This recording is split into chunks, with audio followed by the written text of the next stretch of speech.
and wanted to know if anyone from the BET had any specific questions or areas that they wanted to make sure we covered. So if you all wouldn't mind sending me any thoughts you may have there, to know if anyone by mid-morning tomorrow so I can get back to Linda, I would appreciate it. Okay. Yep. I have some Thank you. ideas. And then, I'm sure we all do, Ann. So, that's going to be, as it always is, a spirited conversation, as Tom would say. that one is scheduled for next Wednesday, March 13th. Right.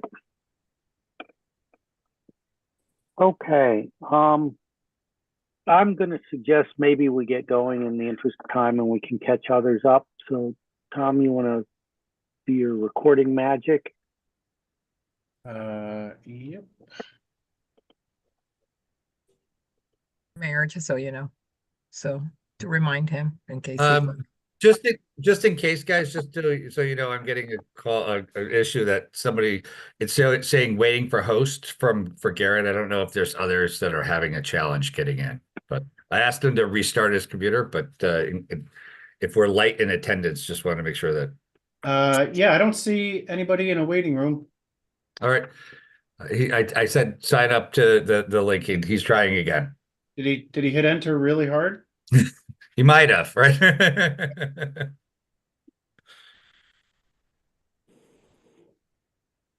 Tom, do you want to bring David Westmoreland over? Because he'll probably be speaking about the historical budget.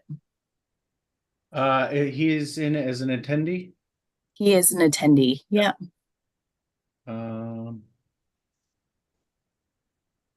Promote to panelist, right? Yes, please. Okay, he is. Thank you. Thanks. By the way, it's the first time I've ever done that, and I did it all by myself. Did a great job. Okay. Are we set to officially start? Yeah, we're good on Zoom recording. We're good on YouTube recording. Ready when you are. Okay, well then, welcome to the March 6th Board of Estimate and Taxation Budget Review. Before we get started, Madam Clerk, can I ask you to call a roll, please? Mayor is in the waiting room. Who is? The mayor. That's what he said. I don't see a waiting room. Yeah, I have Garrett. Garrett just sent me another one that he's waiting too. So he Irene and Jim, can you tell them to join as a participant and then we can just upgrade them to panelists, like use the participant link? Do they You have know the what? wrong link? I'm gonna send the mayor my link. So, yeah, I just sent it to Garrett, another one to Garrett. So okay, so we'll give it a moment before we call a roll here. yeah, he just sent me the screenshot. It says BT operating budget review, FinZoom at Norwalk CT.org Zoom meeting, and it says waiting for a host to start the meeting. Yeah, there were two invites sent, I think. So one of them I was waiting, and then I used the other one that Tom sent. So Tom Ellis's email. Hi, Mayor. I just sent you my link. Yeah, the most recent one. I think that's the issue, Jeff. So I just sent in the most recent one too. Waiting room, but I'll get on the link. I'll go check it. Thank you, Mayor. Bye. Oh, So yeah, Tom, Mayor said the link on his calendar that Lola sent does not work. That's so I think that probably is I was on Lola's earlier and it was them, but we'll give it a minute. Yeah, Mayor will join as me. Haha. yeah, no, that's fine. Just change it. Yeah, change the name. Yeah.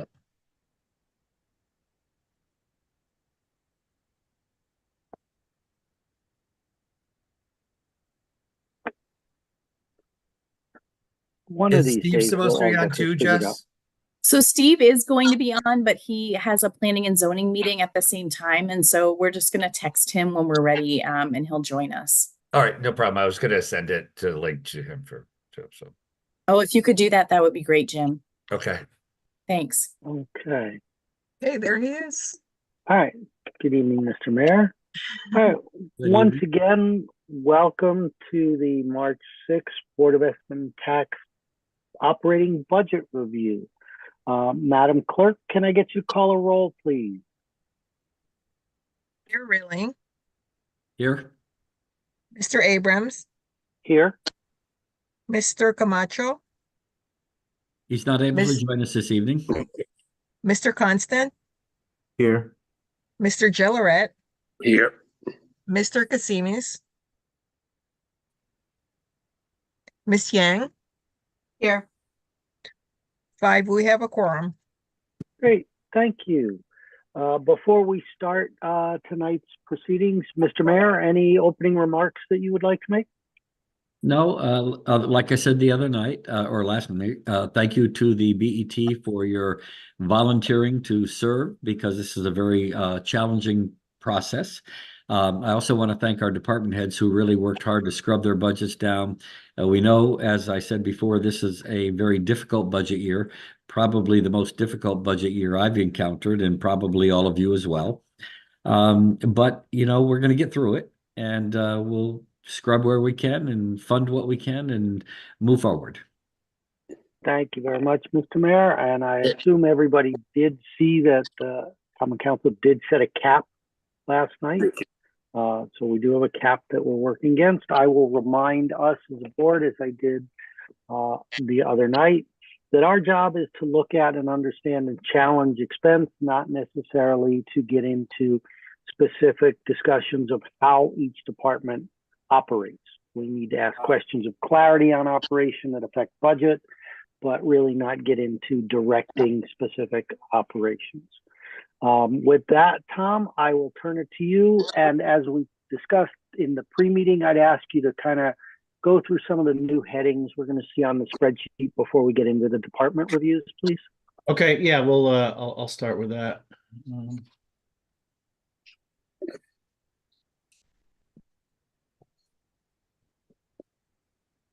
Let me know when you can see that. All good? All right, how is the sizing? Legible? Yes, sir. Okay, so you guys had asked a forecast and then a variance to that, which was rather easy to do of that. But anyway, just to walk you through the column headers here. So over here we have fiscal 23 actuals, and if at any point we want to see actuals back to fiscal 19, very simple for me to unhide those. We can look at those if anybody wants to see a trend. This is the original fiscal 24 approved. That was what the cap was set against last year. Fiscal 24 revised is reflective of any transfers, but more importantly, the $4.5 million gap between these two at the city level is due to the rollovers that we do every October. So that's really what that big jump is. Here we have fiscal 24 actuals. That is through February 29th. And here are the two new columns here, fiscal year 24 full year forecast. I just did a very straight calculation. I took the February actuals, divided by 8, multiplied by 12. I didn't try to put in any seasonality. The only thing I did do, where known that expenses were one-time yearly payments like longevity and retro wages. I flattened those out because those payments always take place in November. So I flattened those out. And the only other one I touched in economic and community development is the grant section in historical commission. It looks like they spent all but $4,000 on their grants, so not really appropriate to divide by 8 and multiply by 12. It would have shown a huge overrun, but that's obviously not going to be the case. And then column U here is just the difference. So that is the full year budget, revised budget, versus what we think we will spend at the end of the year. So in the case of this first one, printing and duplication, they had a budget of 1,000. They haven't spent anything yet. We're forecasting 0, which would be an underrun of 1,000. So that's the methodology, obviously open for discussion, and there are probably some unique points to any one of all these lines, but enough to give you some guidance on how it's going. Then we have the 25 requested. This is what the departments came in with in mid-October, the very first pass. Fiscal 25 recommended is what the mayor and Tom Livingston and the finance team came up with. And then this column here is fiscal 25 recommended no hires. This is where we stand right now as of today. That's the number that ties out to the overall budget cap that was set last night. And the reason why it says no hires is because when we got the final grand list numbers and we aggregated that against all of the recommended numbers, the very first thing that we cut was all the requests for new headcount. So there were 19 citywide. So this is reflective of nobody getting any headcount. Not an issue tonight, as Economic and Community Development did not request any new heads, so no impact to them. And then over here is our key formulas. This is 25 recommended versus the 24 approved. So it tells you the dollar difference and then the percentage amount. So when we talk about the guidance from the mayor was try to keep it to a 3% increase. These are the numbers that we're looking at. Overall, economic and community development is higher than 3%, but there's some compelling reasons for that, all valid reasons, and we can discuss those as we move further. So at this point, I know Jesse, you've got some competing initiatives that need to be addressed. So I'll leave it. You have the whole meeting tonight, so I'll leave it up to you. What order you want to go in, or who you want to go first. Sure. I appreciate that. Thanks, Tom, and thanks everyone for the meeting tonight. Just to get started, we definitely came in. We've tried over the last number of years, I think, as everyone knows here, to really try to scrub our budget and make it as trim as it possibly can be. And we continue to do that year over year. We're always looking at our actuals and what we've spent down and where we're going. I think just a couple of highlighting points before we begin digging into some of the line items. First and foremost, we are above the 3%. There's no denying that by any means. Some of it's actually driven from some of the positions that we brought on last year. If you remember, we only brought them on for 6 months last year to reduce $105,000 last year of our request. And so those positions are now hitting the books for the full 12 months. So, it's making those personnel numbers jump quite a bit. We tried to offset those numbers by looking at part-time and overtime and trying to reduce part-time and overtime where those new positions came in play for the 12-month period of time. And so we're trying to offset there. And then the other thing that you'll end up seeing is we have a couple of line items that have grown a little bit. And if you remember, within the last 6 months, I think Steve Kleppen came to you for a special appropriation to be able to talk about notifications and public notices. So we tried to increase those budget line items, not only for Steve's team, which is planning and zoning, but also Bill's team, building and code enforcement, because as you know, we have a new blight enforcement officer that's coming on with us. And so we expect those notices and those publications to be to increase in number. And then I think the third thing to note is that we started hosting these special events, the holiday extravaganza, and also the Halloween event as well. And what we quickly realized is that there's a fee associated to that for police, and that cannot come from the capital budget. It needs to come from the operating budget. And so the third thing that you'll see here in this budget is that we're asking for funds to be able to support that. So we can go through, but I did want to flag, when I think top line of the work that we've done with Tom Ellis and also the mayor and Tom Livingston, those are really those pieces I think that you're going to start to see why they skew the numbers a little bit. So, David Westmoreland is on, and I think David's traveling. So I'm going to ask David if he wants to go first for the historical commission. Jess, can I jump in just for 1 second? Of course. Procedural item here, Ed Abrams. We have someone who's dialed in who has their hand raised, a member of the public. Are we okay to allow them to speak or ask a question? I would ask them to place their question into chat, please. The public opportunity for speaking is at our hearing later in the month of March, but obviously we want to be respectful of the public. And if there's an issue or a comment, I'd ask you to please put it in chat, and then we can evaluate whether it can be addressed in a written response or if we need to discuss it here. I'm going to allow this individual to talk just to make sure he got that message. Is that okay? Yep. Okay. All right, Brian, you're on mute if you have it, if, Can you hear me? yeah, Yes, we can, Brian. Thank you. Good evening, Commissioners. Brian Meek, 11 Cranberry Woods Road. Thank you for allowing me to speak. I'll be very quick. I would just hope you guys look at the 800-pound gorilla in the room, which is debt service.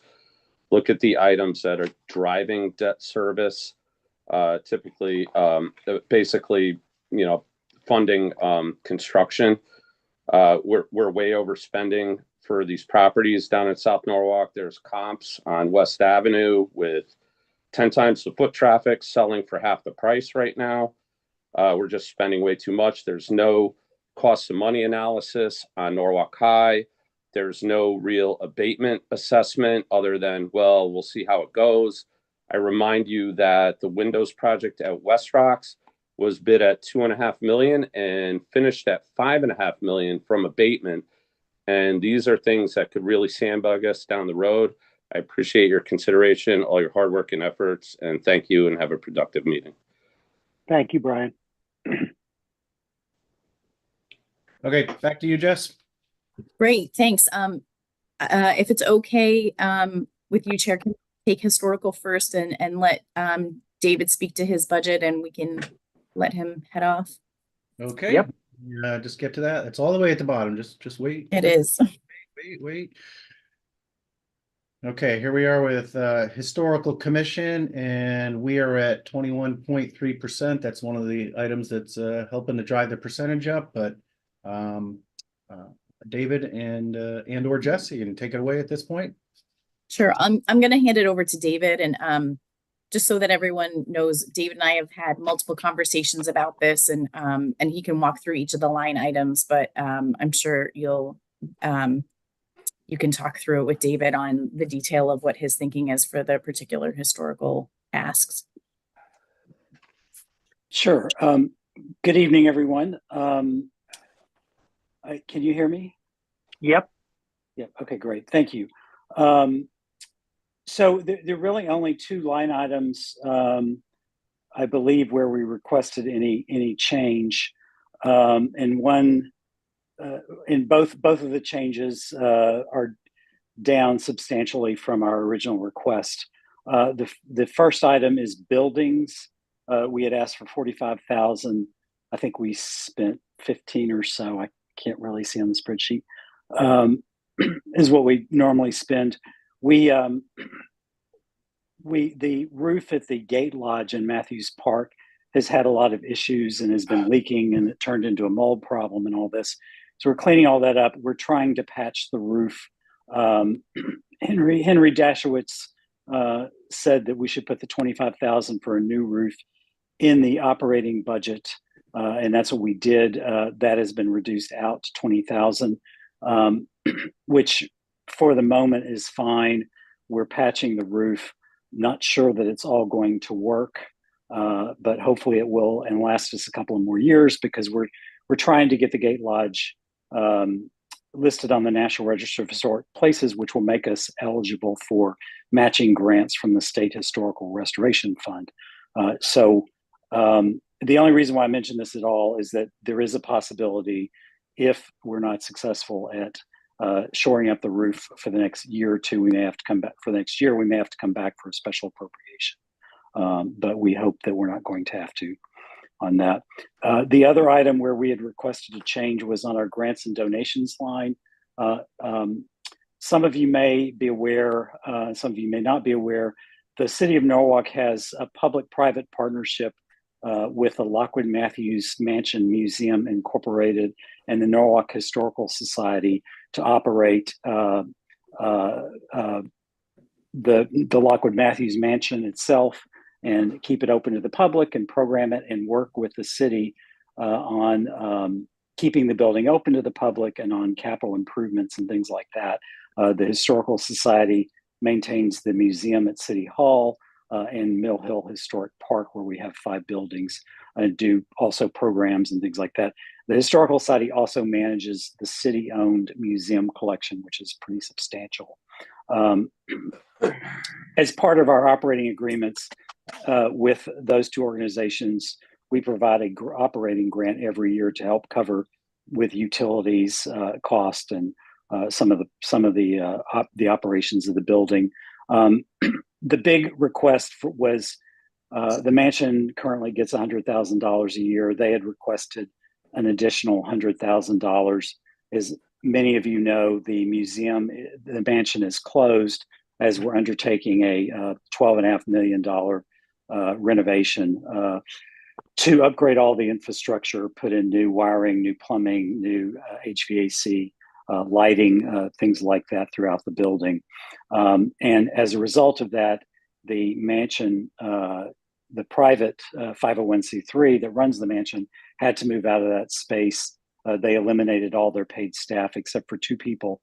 And because the mansion's not open, they're not able to run tours and do programs.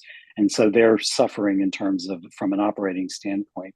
So we're looking to help them get through this period for the rest of this year by increasing their grant. Their request was for $100,000, and then that was reduced down to $50,000. Increase over the $100,000 they get. The Historical Society grant for operating Mill Hill and the museum and maintaining the city museum collection is totals to be about $130,000, which accounts for the other funds. The Historical Society has embarked on a 4-year program to really go through the city's museum collection and make sure it's stored properly, cataloged properly, deaccession items that are not really relevant to Norwalk, and also to make sure they're all stored properly and cataloged and housed properly in the ground floor of the health department building. As a result, the Historical Society hired a full-time curator to do that, and they were looking for an additional 25, I think it was 20,000 to help support that position, because all that work, which is being paid for privately by the Historical Society, is in support of the management of the city's museum collection. And, we understand that the operating budgets are very tight. The most important thing is, the Historical Society will make do and figure it out. But the most important thing is that we get the mansion nonprofit through this period so that they can survive and reopen the museum and continue to thrive and keep that building open for the public on behalf of the city. So Jessica and I worked out the $50,000 increase over our budget, and that will go exclusively to the mansion. So a little bit of a long-winded explanation, but feel free to ask any questions. David, I'll start and then turn it to my other board members. Sure. Are you saying in those remarks that the 501c3 will actually fold if we do not provide $50,000 in funding? It's pretty tenuous. It's very hard for them to raise money and operate if they don't have the building to show, and they've taken on additional expenses because they've had to lease office space over off Strawberry Hill Road. But yes, that is the concern. Anne, I saw you had your hand up. Yeah, I guess could you explain how some donations, the $280,000 figured into the building? So, of that $280,000, $130,000 will go to the Mill Hill, to Norwalk Historical Society.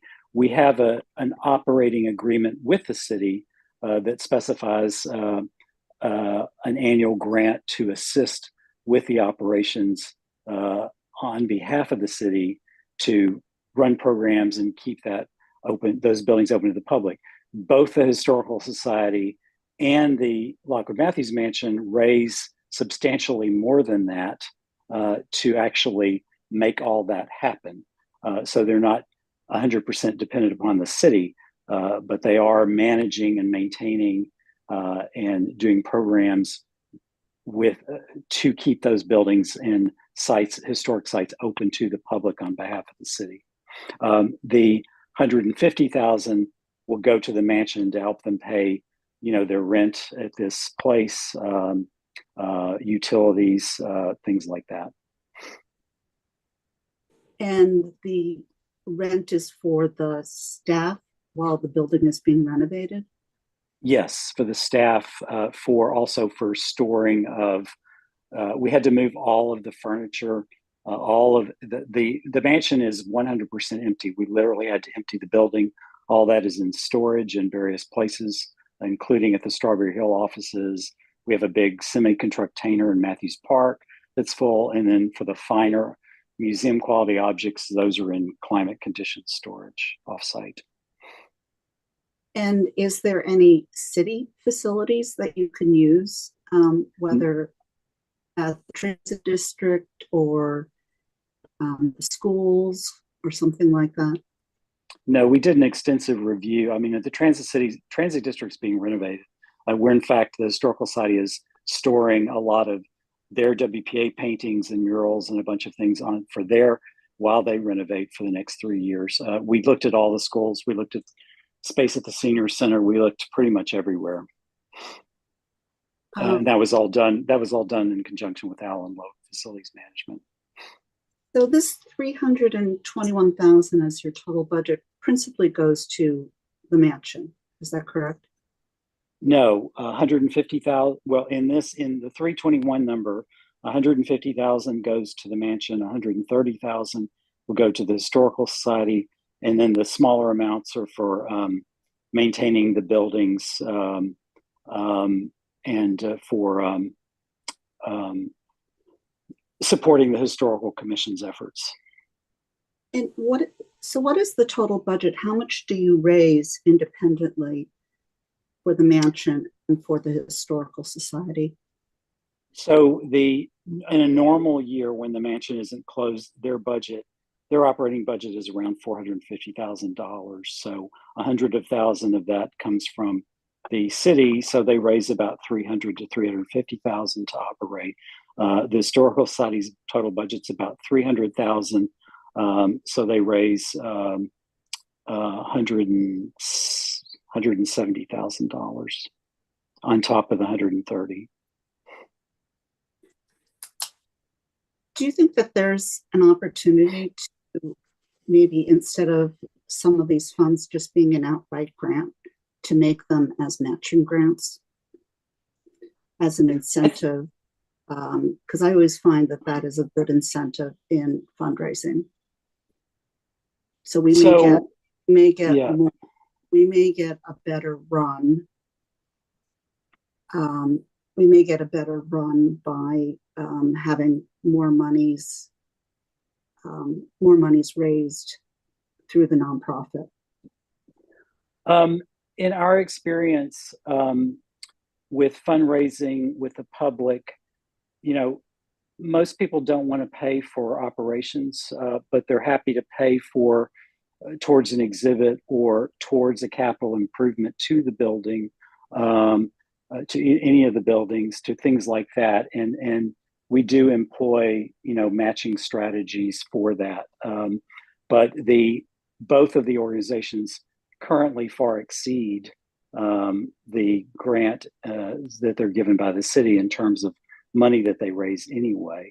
And the numbers I quoted are just the normal operating budgets. Both the Historical Society, but the Lockwood Matthews Mansion has literally raised millions of dollars that is spent on capital improvements to a city-owned building. And the Historical Society over the years has raised somewhere in the hundreds of thousands to improve city-owned properties that are not, when they leave, they can't take it with them. So I think they're both doing a pretty good job of exceeding the matching those grants.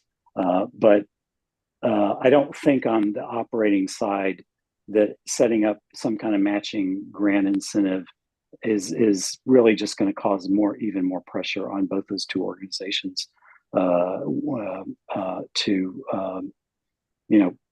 continue to operate. Mm-hmm. The budget the budget that you have before you, I will say, in 2011, the city closed the old museum in South Norwalk. They reached an outsourcing agreement with the Historical Society in 2013, and our budget today is at least, I forget all the numbers, but we're at least $100,000 less than we were in 2011 and the years prior. So the Historical Commission did a big restructuring on how we operate, and they've saved the city over $2.2 million in the last 10 years. Is the $25,000 for the new roof in the $20,000 number? No, we are hoping that our repairs to the roof work, and if they don't work, we're going to have to come back probably, unless we can find the money somewhere else. And the Kendrick, budget sorry, for and the budget for repairing the roof outside of the 25 grand of capital. So it was unusual because the Henry Dashowitz, the CFO, before he left, he instructed us to put that money in the operating budget and not in the capital budget. So I was never, I personally didn't think that made sense, but that's what I did.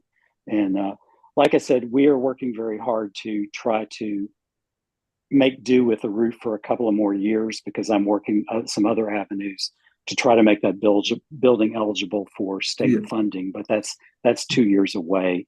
And when I do that, I can at least do matching funds. Yep. So Kendrick. Kendrick.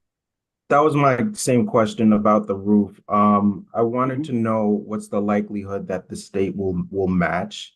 And then also it seems like your repairs are being done. It's an older building and it's like you can repair over and over, but it's decaying. You'll run into the same issues. Like, is the plan to rehab over and over or replace in general? So I'm going to give you more information than you probably want on the Gate Lodge building, because I don't know how to otherwise answer your question. But it currently has an asphalt roof that's probably, we actually don't even know how it is. It's probably 4 years old. There was one section that was replaced 10 years ago. And the lifetime of those roofs are generally 20, 25 years. And it's had problems. It had leaks. To make the building historically correct, we would like to put a slate roof on, but a slate roof is going to be about $100,000, and that's not feasible. I would never even ask the city to pay for that. Once a building is listed, so the Lockwood Matthews Mansion, the mansion building itself, is listed on the National Register of Historic Places and has landmark status. But when they did that original nomination back in the in the 70s, they didn't include the outbuildings. So we actually received a grant from the State Historic Preservation Office of $20,000 to hire a consultant, which we have done, to redo the listing and put all those buildings on the National Register. The Carriage House, where the Center for Temporary Printmaking is, the Gardener's Cottage, the Gate Lodge. And once you're on the state or national register, you are automatically eligible to receive matching grants from the state's Historic Restoration Fund of up to $250,000. So our plan is to hopefully, if we can last, it's going to take 2 more years to get those buildings listed, because it's a very slow process and it has to be approved by the National Park Service in Washington. And it just is very bureaucratic. So we're working through that. But once we get there, I'm confident we can get a matching grant and defray some of the city's cost in that regard to maintain all of those buildings. And that's why we're doing it. But you'd have to get there first. You gotta see what happens in that 2 year.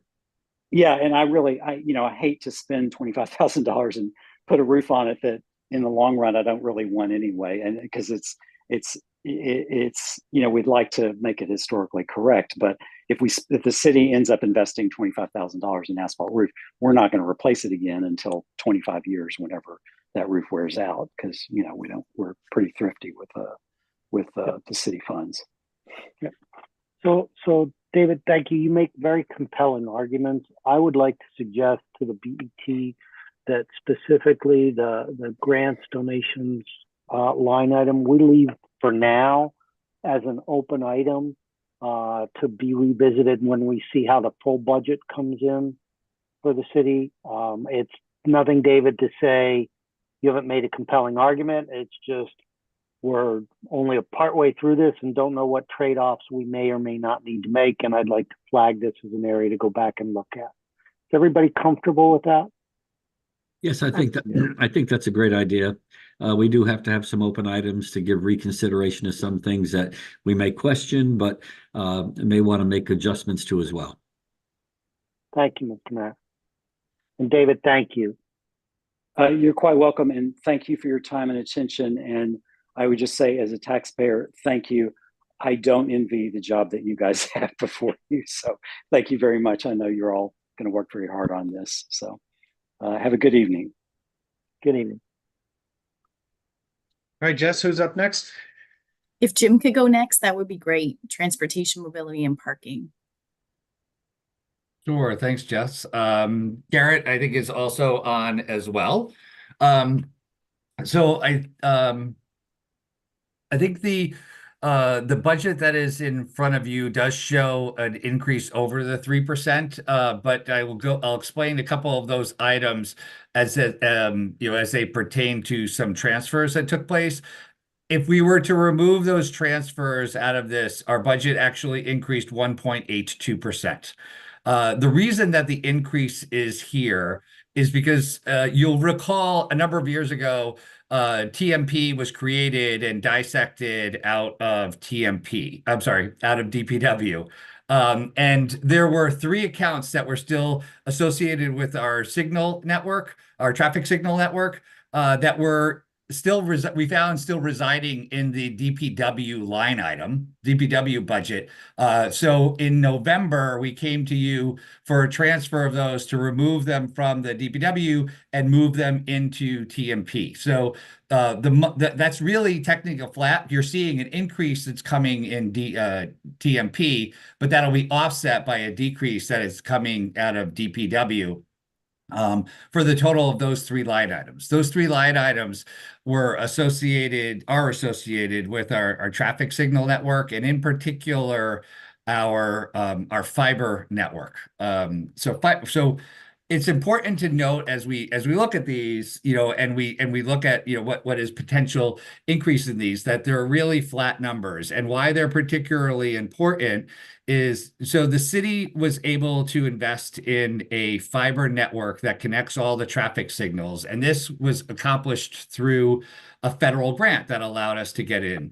Having had experience with the fiber network in both Stamford and New Haven, we also had a subsequent conversation with Joyce in IT, and we had a fair amount of dark fiber. So parts of the fiber that was unused by the traffic network was still available for use. And this past year, we've worked with IT to connect the police station to fiber through our network, to connect all of the fire departments, fire stations to our network. All of the libraries run over our network, and they're actually in the process of moving over the Norwalk Transit District onto our fiber network as well. So I think those increases, while they're not really increases, they're just transferred, moving over to our correct department, are very critical for us to maintain, because it allows us to maintain the fiber network and support the city in a larger fashion. That what I hear from Joyce is a total of about $200,000 if we were not able to use this traffic network that we created through a grant to do it. Absent of those are really the larger of the line items that you'll see an increase there. Part of it is into the training education. And again, this is a complex part part of the technology that we manage.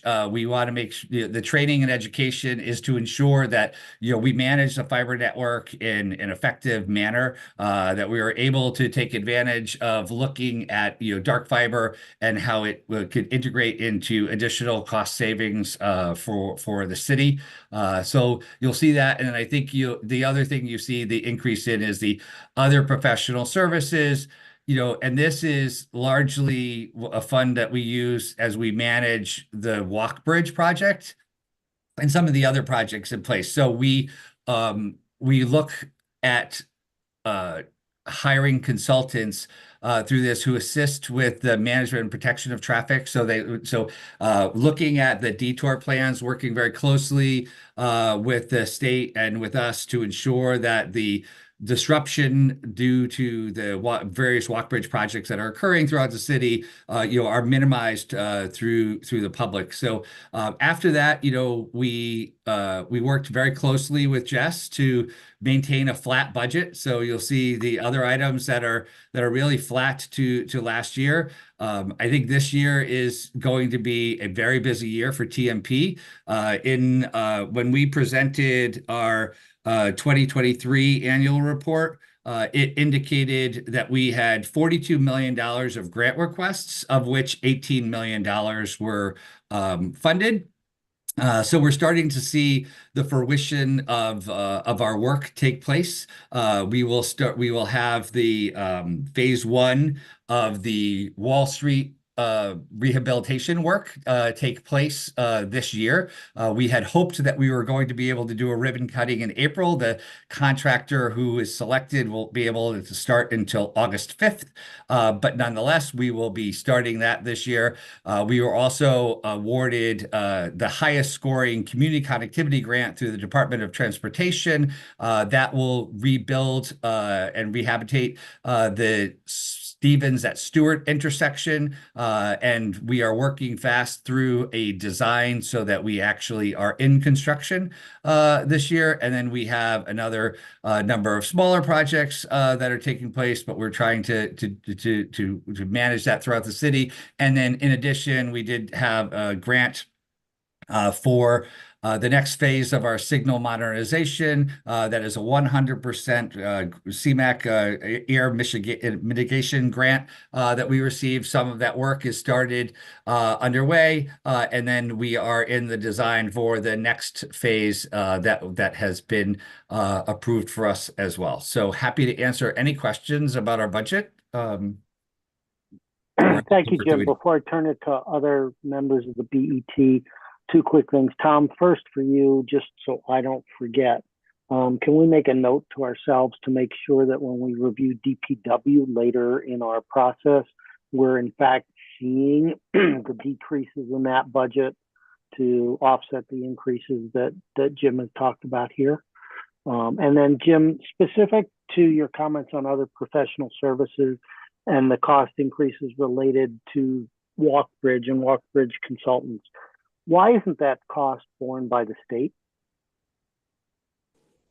So there was a number of negotiations that took place through the Walk Bridge project, and I think the state is doing a tremendous amount of improvements into the city, and this was not included in the initial negotiations. I know that there was some requests from the city, from what I understand, that would allow this. The state didn't allow it. We felt that it was in the best need of the city to do this. This is just one aspect, but there are other things that we look at doing in the other professional services. For example, we've been working with a project in Sono where we need to do a bit of a spot traffic analysis for a change. DPW initially came to traffic commission for a one-way temporary closure for Chestnut, for example. But we saw that there might be some other challenges so we had to engage a consultant to manage to take another look at what would be the impact to other parts of traffic should that occur. So those are the things happen there. But we look at those modifications to our traffic signal network that fall outside the realm of Lockbridge for their larger impact to minimize any disruption to the traveling public. Thank you. Additional questions for Jim? Yeah, this is Anne. If we could just look at this column, this analysis that Tom did, where we're looking at the fiscal 24 actual, which is 8 months, the forecast, and then the difference between the forecast and the actual annualized. And it shows that theoretically you're going to come under budget by about $400,000. So that the actual amount that you might spend is close to $1.4 million. So, and a couple of drivers of that look to be in this other repair and maintenance, where you had a budget of 42, you've spent 3,000, and you're asking for 72. So I would suggest to group as we could perhaps put that as an open item. And similarly with, it's a relatively small amount, but training, where historically you may have spent $4,000 on the training line. And then if we look also at the other professional services, again, the approved budget was 50. What's been spent is 35, and you might come in at 53. So can that 60 look something more like 55 or back to what was approved as the 50? Security systems, I'm not going to go there, although I don't see why we couldn't necessarily flatline that. And then on the traffic signal supplies, I think that's a very, I don't know if your expenditures are a timing issue, because you had budgeted 65 and there was a revision up to 122, but what's actually been spent is 12,000. So if we annualize, that's 20. So do you really need 160 given the run rate of the expenditures? So if you're actually going to come in closer to $1.4 million and you're asking for $1.9 million, that is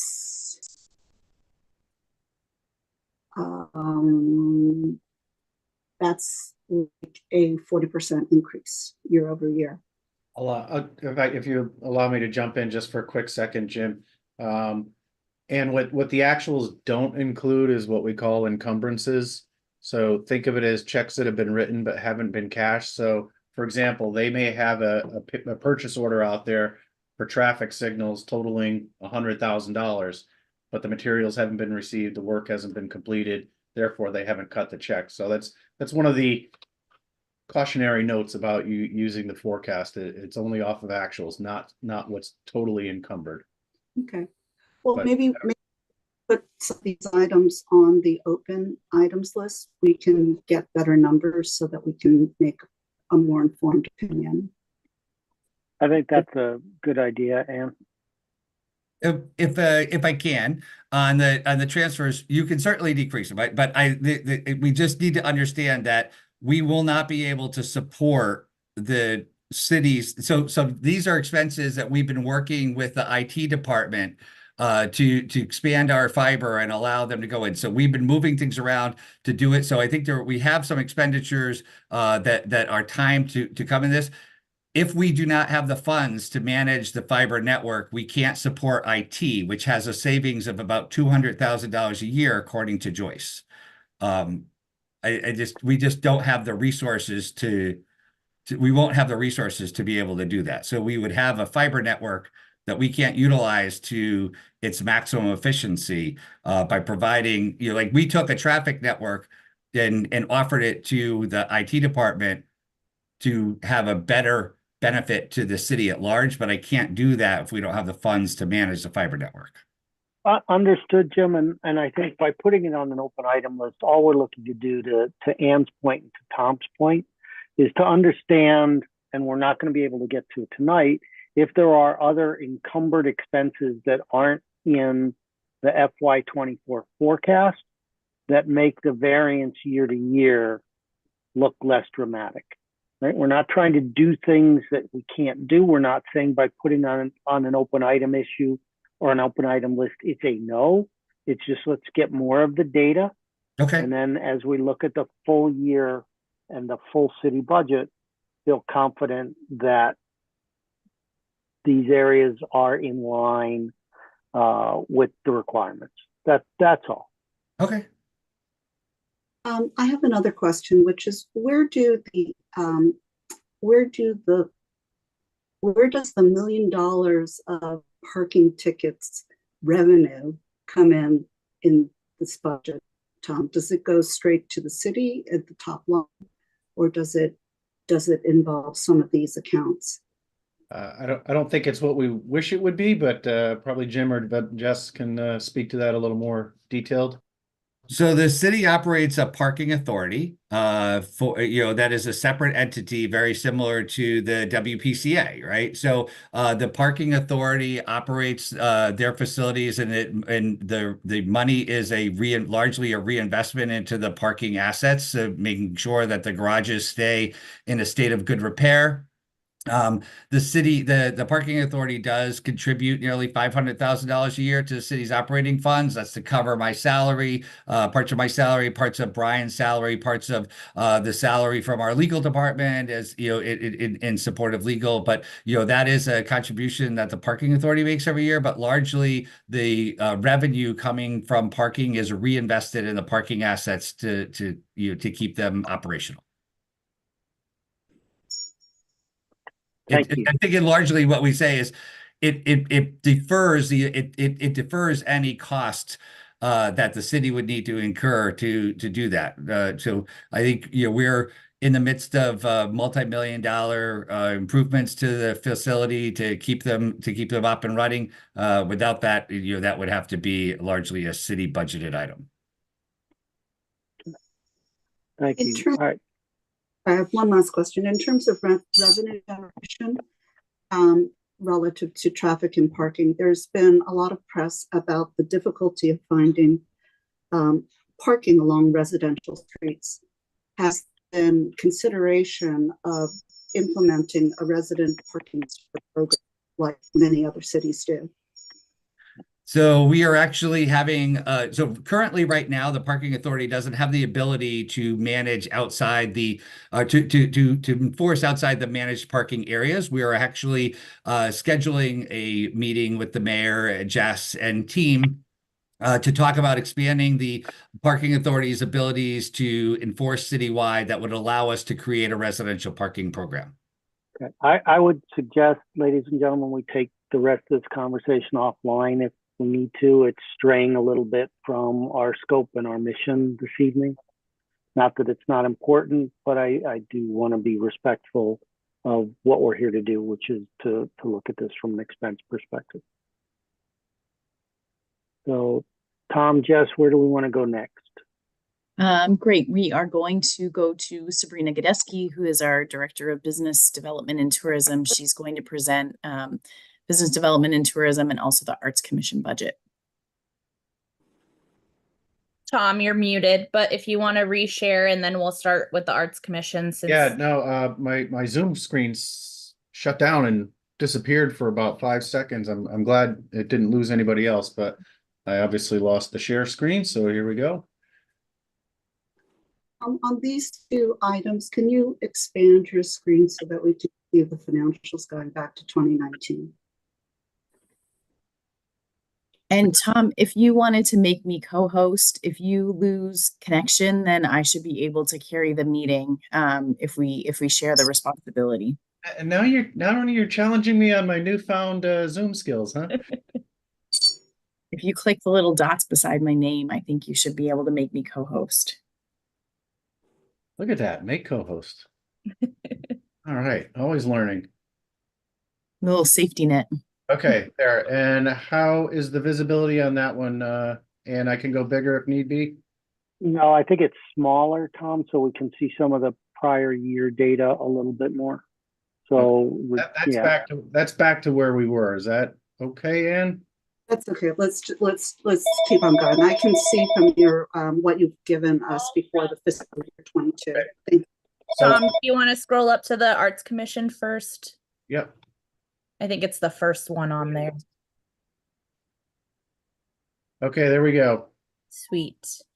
So you'll see the Arts Commission budget is actually flat. Tom had touched on this a little bit, but we have not spent much of our dollars this year thus far. It's not very much common knowledge, but we transformed the Arts Commission into the Arts and Cultural Commission this past year. So we're doing a lot of bylaw editing, responsibility assignments, new subgroups of that commission to then fully execute our dollar spend. We will have some events coming up in the spring and in the summer that these dollars will be spent for. A portion of this will also support an educational campaign for what the Arts and Cultural Commission is, how people can get involved, and more presence essentially for the commission in specifically the Arts and Cultural District, which covers the South Monrock geography and the Wall Street geography, but also overseeing the arts of the entirety of the city. We also have a few programs that will be launched kind of nearing the end of this year, which will expend the funds that we have in here. A portion of these funds obviously goes for our administration of the meetings, minutes and such, but the rest of it is really to curate gallery space that we own as the municipality, and also to fund the position of the poet laureate, which we split financially with the library. But essentially, as you can see, the budget's very flat.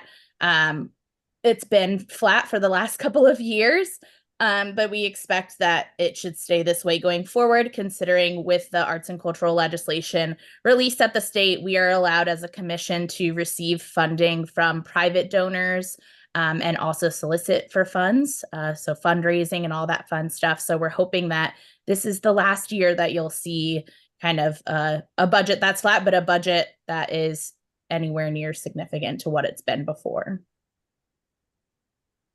Okay, questions?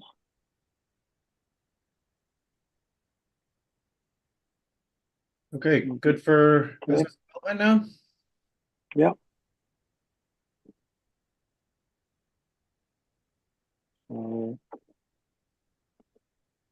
Down to business and tourism, right? Yes, That's correct. Yep. so Tom, if you want to scroll down, but if I could highlight, the only real increase in the budget is what Jess mentioned at the beginning of the meeting, which is the line item that was added for the security services, which is essentially just to pay for the police. As she mentioned, we can't use capital dollars to pay for police salaries. So that line item has moved into the budget from essentially a capital budget expense to cover those services. The amount is based off of how much we've spent in this past year.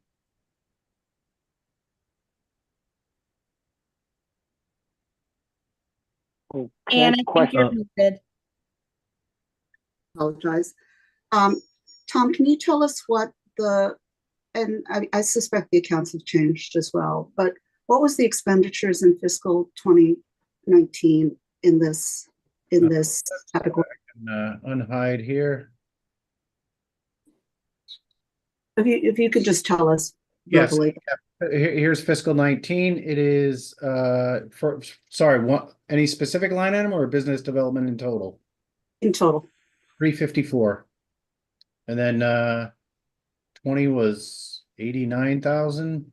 then 189, 422, and 5. I think you're not in business development and tourism. This is chief of BD. No, I've got the No, his totals are- numbers track with what I see, but it's not scrolling on your screen, Tom. Yeah. Oh, So, but the numbers he is citing are the numbers that I see as well. That ECD in 19 was 354.1. In FY20 was 89.7. 21 was 189.2. 22 was 422.1. 23 was 514.7. Then you see the rest of the numbers. So it's fluctuated a great deal. So the question is, I assume this is where the parties that you've had, the Christmas parties and the Halloween parties have come in. So the budget has increased significantly for two reasons, not for the events. The events is only that one line item that has to deal with police. The rest of the event funding is coming from different sources, both ARPA and from capital budget expenses. The line items that you see increasing significantly from like when the department started in 2019, we have the Visit Norwalk contract, we have the Norwalk for Business contract, as well as advertising dollars in the budget, which is what had increased in that significant jump. Okay, so I'm sorry. So the expense for the parties comes capital versus Yep. Yes, it's coming out of capital and ARPA as of right now. Tom, can you help me with how that accounting works? Well, ARPA is standalone. No, I'm on how this comes out of the capital budget. Oh, well, when they first started doing these, there were significant startup costs, so that fell under the capital umbrella. Think about when we buy software. The first year, the implementation costs and the first year administrative costs of a software package are considered capital. From year 2 on, then it becomes operating. So applying the same methodology, the first year buying all the equipment, the stands, the lights, and anything that they didn't rent falls under the umbrella of a capital initiative. So the $45,000 Christmas tree was a capital expenditure. I don't know if it was capital or ARPA. Sabrina can probably speak to the details on that, but it was a capital expense. So it's a fake Christmas tree? It is. Correct. And that cost was for rental for 3 years. I'm sorry, say that again, Jessica? That cost was for the rental for 3 years. Wait, so we rented the tree for 3 years for $45,000? Yes. So the company comes, installs the tree, decorates the tree, lights the tree, and then comes and takes it down, and then does it for the next 2 years from now as well. And that's a capital expense, Tom? yeah, I mean, capital isn't limited to 1 year. It's a perpetual item. So Now, I guess Anne's question, and it's a little bit out of scope, but it's a very good question. Normally, and I believe her experience in mine, capital expense is for something that is a physically acquired good in this case, right? A rental, despite the significant cost of a rental, doesn't normally meet the requirements of a capital expense because you are not fully acquiring the asset. It's a question for accounting. It's not necessarily a question for the department because finance directed the spend that way, but it is something that just feels a little squishy from an audit perspective, if you would. I can talk to Chitsme about the accounting policy aspect of that tomorrow. Thank you. Other questions related to the departmental spend? Yeah, I wanted to mention that Sabrina and her department have been doing farmers markets during the summer. They're right by my church and they've been increasing in popularity. So just wanted to show that appreciation. I visited. I also noticed like slight increases, small amounts, but I was curious about the typing services and IT. I think it was IT software, just small increases, but what's the reasoning there? So the typing services is bringing over the economic and community development meeting typing services in the business development and tourism budget.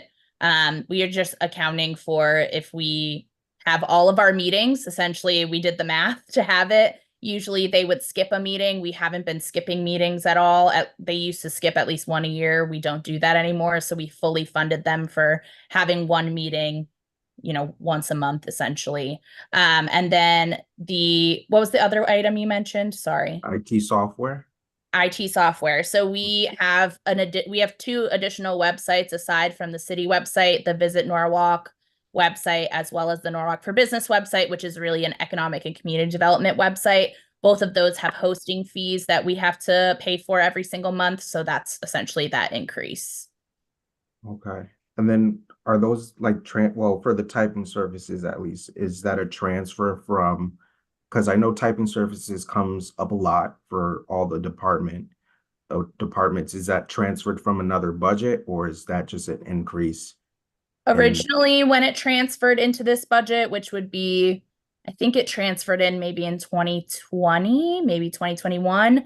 It originally came from redevelopment because the redevelopment agency used to oversee the planning committee of the Common Council, but then it moved over when we did the reorganization. So that's when that money would have started. But the small incremental increase is just to cover all the meetings. Okay. And Kendrick, just so you know, from a citywide perspective, every department that supports a committee or a commission or a board has to pay their way in terms of the minutes taking, and there's a minimum charge. So if you have a very quick meeting, 20 minutes, 30 minutes, you'll have to pay the minimum charge, like an appliance service repairman who charges you to make the trip out.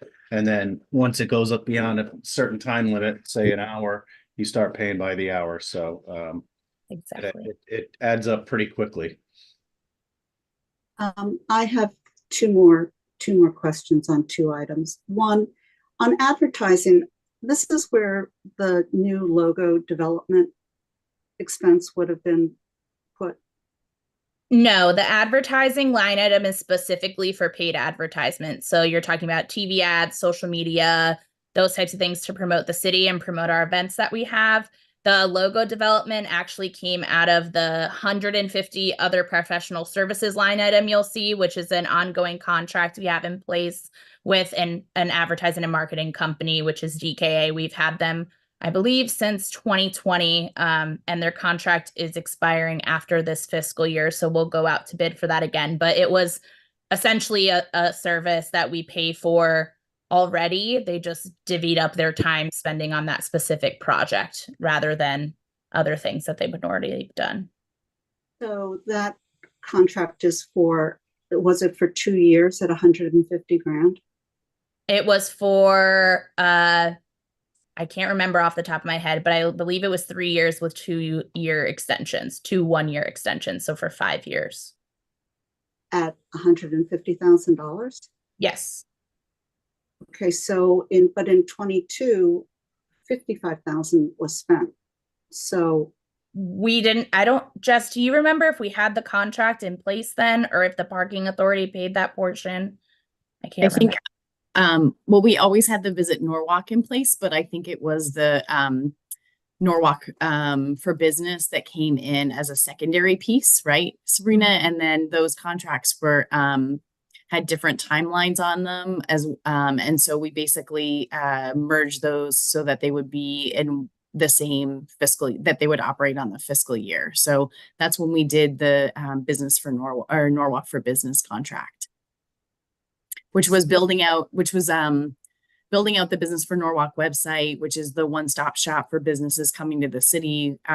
We saw more than 500 businesses register in the city of Norwalk over COVID. So part of that website was to help businesses understand the permitting process, licensing process, what funds were available, We pushed out the COVID business assistance funds through that. We promote the storefront improvement program through that. And we also offer services to showcase what properties, what commercial and industrial properties are available for lease in the city as well.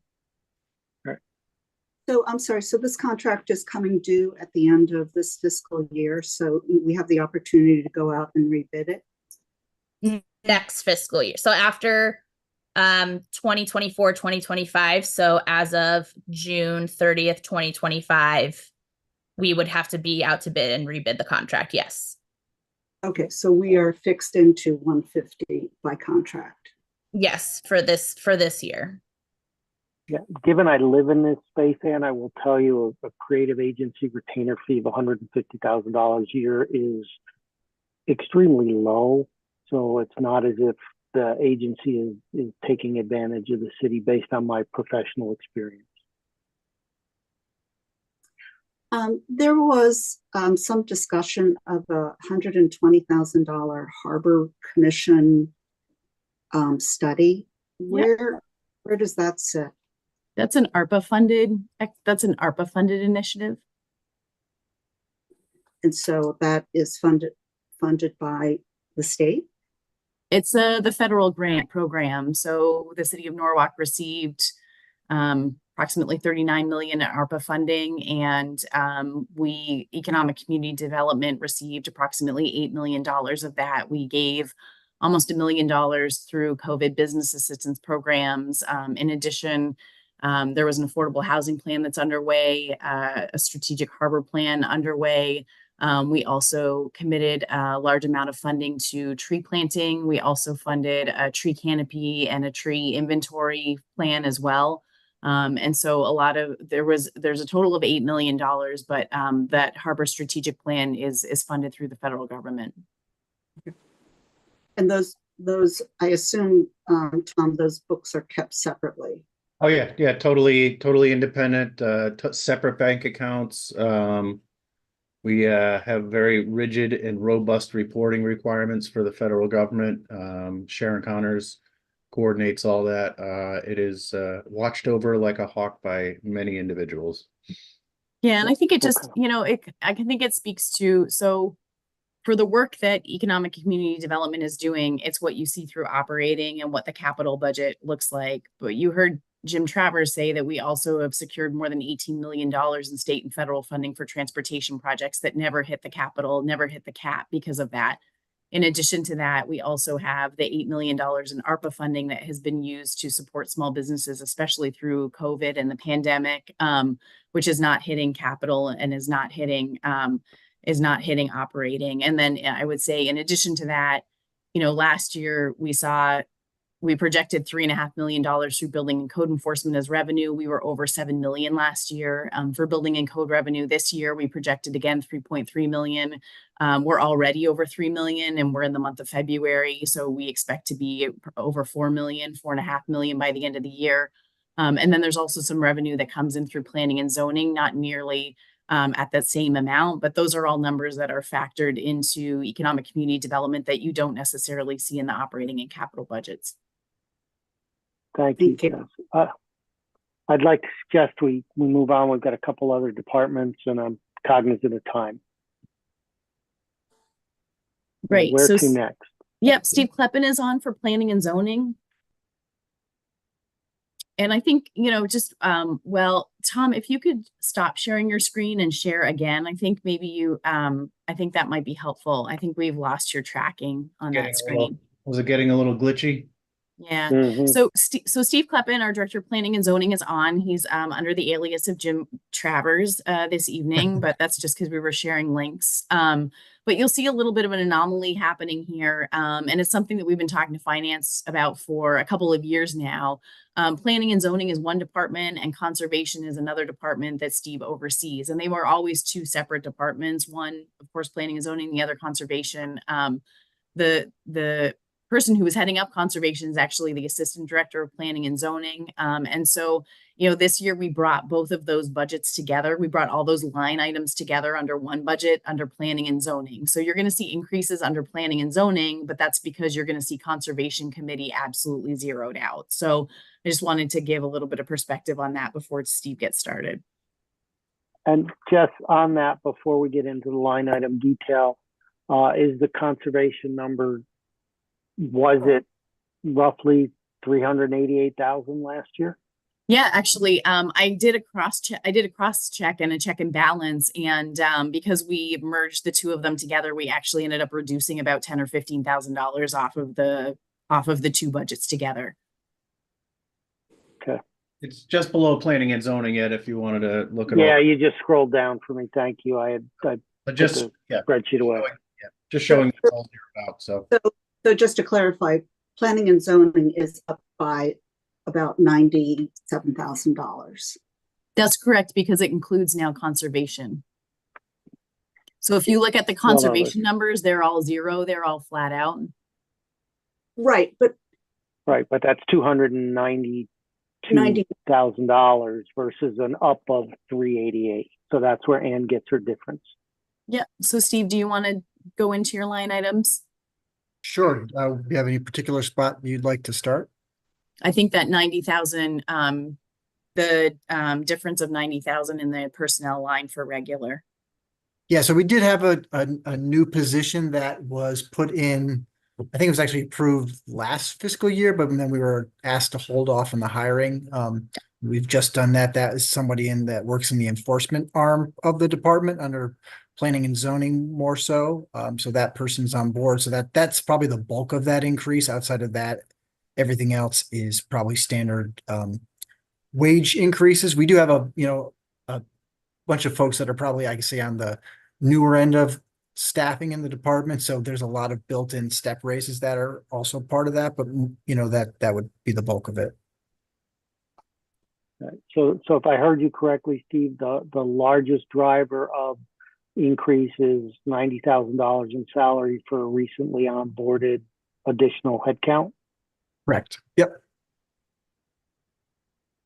So just to give a little bit of, I wanted to give some backup on that. So one of the initiatives that the mayor's announced over the last year is the neighborhood improvement team. And so the neighborhood improvement team originally was one blight inspector and one deputy zoning inspector, along with a neighborhood improvement manager. Last year, when we came to you with the new positions, it was to build up the neighborhood improvement team to help with blight and enforcement with zoning violations as well. When we brought those positions to you last year, we had a brand new deputy zoning inspector, and we also had a brand new blight enforcement officer as well in that budget. And so those two positions, when we talked about them, along with the deputy building official, those were the three positions we had decided we would stop. We wouldn't hire them until January or February to save the operating. And now these are the positions that you're seeing hitting the books now. Thank you. Other questions for Steve? Just something very simple, which is the architectural landscaping, which was 6640 0 and now 0, but now 10,000. Yeah, that's just so that one, the title of that one is kind of where planning funds kind of got dumped historically. That was just the line item where we were always told to put the money. In speaking with Tom and his team earlier this year as part of the budget process, we felt that was probably not the most appropriate line item. So we've shifted that out, and there's a new line item, which is two rows below, which is planning services. So that's really where that 10,000 should go. That's kind of the more appropriate. And I had that number in the wrong line item. So the package that was sent out, you probably see the 10,000 in architecture, but 0 in planning services. Got it. The screen share is corrected and that's what it'll be going forward. Yep, I got it. Okay. Anything else here? I I would just like to say that I think Steve, your department has done an incredible job going through this whole rewrite of the zoning code, and all of the information and requests that you make with a relatively large staff, a relatively small staff. You deal with a lot and are an important facing element to the city. Thank you. Appreciate it. Thanks, Ann. All right, where to next? Great. Thanks, Steve. Good luck at planning and zoning. All right. I think right up to the very top, we can start with Chief of Economic Community Development. And I'm also going to be doing Bill Ireland's department, code building and code enforcement. And those are the last two I think we have to look at this evening. So Chief of Economic Development, it's fairly flat. We had a little bit of a personnel increase with the step bump with the bumps, but then we tried to offset that with mileage. In addition, I've been using a city vehicle, whereas prior I've been using my personal vehicle. So we offset the mileage for that. And then we also offset office furniture. So, you know, I would say fairly flat. Questions on this department? Okay, let's keep moving. Great. And then Bill actually recently had some shoulder surgery, so we're allowing him the evening off so he can recover. And I have the pleasure of presenting Bill's budget. So this is where the deputy building official came on board, and also the blight enforcement inspector came on board to offset those two new positions and the jump that we saw in salary. We're trying to offset that with overtime and part-time, because now we have the ability to cover more in-house. And that potentially could go down even more as we onboard those two positions. We also ended up decreasing office supplies and materials, and also books as well, just so that you know the new building and code books come out, and so Bill's team will buy those books, which is why that number is high. It's not necessarily a line item that we see in everyone's budget. And then the other number that you'll see is also messenger and delivery services and postage, which again, we've just been seeing an increase in the number of applications that we've seen come through, especially with the zoning change that just happened and kicked in on February the 19th. There's a lot of applications that are coming in with that. We still have, right now, actually at the planning and zoning meeting tonight, we're talking about the large site on Main. We're also talking about Norden. We're continue to talk about development on Webster Street lot. Of course, the Wegmans is trekking along on Connecticut Avenue as well. And so, we anticipate a lot of applications to come through, not only for the rest of this fiscal year, but also next fiscal year as well. And we noticed that we've been making a lot of internal transfers, trying to cover off the public notices and the mailings and things like that. We also increased mailings because of the additional blight enforcement inspector. As you know, with the two positions we currently have, deputy zoning inspector and also blight inspector, we've been dealing with complaints, but we haven't necessarily taken on a proactive approach, meeting with the community to be able to to solicit those complaints and details. And with the two new positions that we've interviewed for and we'll be bringing on, we'll actually be doing a much more proactive exercise of working with the community. And we anticipate having to do a lot more mailings because of that. Jess, refresh my memory, please. The messenger and delivery service, a lot of those violation warnings and communications are certified mail, right? Yeah, it's actually, there are a lot of marshal. So the marshal actually delivers the mail, because we need to know that it needs a signature that's saved in the system for us to be able to process that through, especially when it comes to liens and the tax sale. Right. Okay. And so again, just you said it, but since this is looking back throughout history, you've never had budget in this line item. Historically, you have just done internal transfers to cover these costs, and now you're just calling it out as a discrete line item? That's correct. Okay. Other questions? No, I would like to just say, given the revenue that this department produces and the costs, is that we just given the type of revenue that they can create, just want to make sure that they are appropriately staffed so that they aren't constrained to miss any opportunities.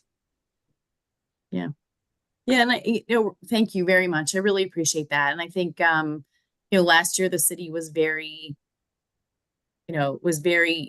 generous in recognizing this department and the neighborhood improvement team and being able to really ramp up on that team. And, I think we made a lot of improvements there, and we're just excited to do the work. We're passionate about the city. And I think, bringing the economic development team all together under the same umbrella has helped a lot, because we have the ability to share the load and share the budgets and support one another and being able to do that. And so, I recognize that bringing the departments together like this under one umbrella really helps us to be able to deliver the mission for the city.